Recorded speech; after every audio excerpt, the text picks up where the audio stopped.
and welcome back to my channel. So today we will continue with the next topic of class 12th NCERT economics, and that is IPR 1956. This is the part 3rd of the same chapter, strategy of industrial growth. As you know that India got independence in the year 1947. Planning Commission was established in the year 1950 and first 5-year plan was made in the year 1951 and it was up to 1956. So the second 5-year plan was from the year 1956 to 1961, and the major focus of the second 5-year plan was on the development of industrial sector. So in the 1956 second 5-year plan, main focus industrial development. That's why in the year 1956 industrial policy resolution was there. So there are 3 major features of IPR 1956. First one is threefold classification of industries. Second is industrial licensing.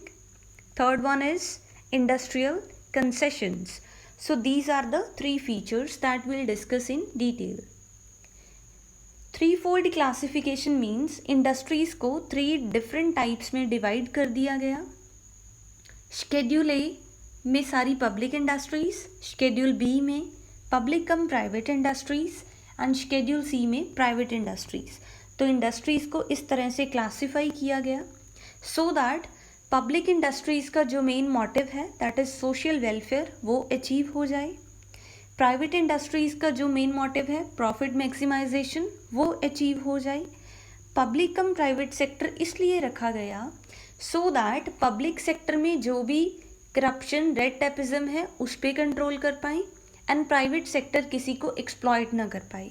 तो public cum private industries. Okay, second one is okay before that अगर आपको video अच्छा लग रहा है तो please like करें and अगर आप चैनल पे नए हैं तो प्लीज़ सब्सक्राइब करें and share with your friends so that ये वीडियो सब तक पहुंच पाए जिन लोगों को भी ज़रूरत है. फ्री में आपको इस चैनल पे वीडियोस मिलेंगी of economics, business studies and accountancy and somewhat current affairs and 9th 10th economics NCERTs.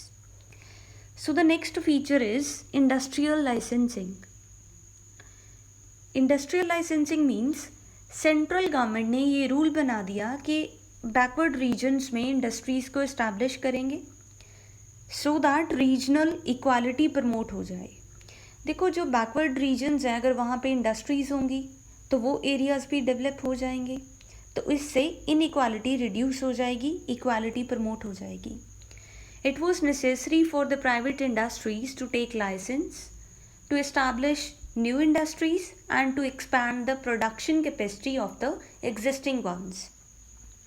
तो गवर्नमेंट ने ये कंपल्सरी कर दिया कि जो भी नई इंडस्ट्रीज़ हैं अगर वो नई इंडस्ट्रीज़ इस्टेब्लिश करते हैं प्राइवेट ऑनर्स तो उनको लाइसेंस लेना पड़ेगा. प्लस अगर उनको अपने प्रोडक्शन यूनिट की प्रोडक्शन कैपेसिटी को इंक्रीज़ करना है तो उसके लिए भी लाइसेंस लेना पड़ेगा. ठीक है. Next one is industrial concessions. तो गवर्नमेंट ने प्रोडक्शन को इंक्रीज़ करने के लिए इंडस्ट्रियल सेक्टर को डेवलप करने के लिए कुछ इंडस्ट्रियल कंसेशंस दिए. कंसेशंस होते हैं जो हमारे लिए फेवरेबल हैं, काइंड ऑफ डिस्काउंट्स, रिबेट्स. तो गवर्नमेंट ने जो क्या प्लान किया कि जो लोग भी अपनी प्राइवेट इंडस्ट्रीज़ को बैकवर्ड रीजन्स में इस्टेब्लिश करेंगे उनको टैक्स हॉलीडे मिल सकती है, सब्सिडाइज्ड पावर सप्लाई मिलेगी. मीन्स कि जो इलेक्ट्रिसिटी आप प्रोडक्शन पर्पज़ के लिए, कमर्शियल पर्पज़ के लिए यूज़ कर रहे हो उस पर आपको सब्सिडी मिल जाएगी. तो इससे क्या होगा, कॉस्ट ऑफ प्रोडक्शन रिड्यूस हो जाएगी. कॉस्ट ऑफ प्रोडक्शन रिड्यूस होगी तो उनको जो प्राइवेट एंटरप्रेन्योर्स हैं उनको प्रॉफिट्स हो जाएंगे. सो ये हो गए इंडस्ट्रियल कंसेशंस. ये सब क्यों किया गया, so that industrial sector develop हो जाए. So let's go for the quick recap of IPR.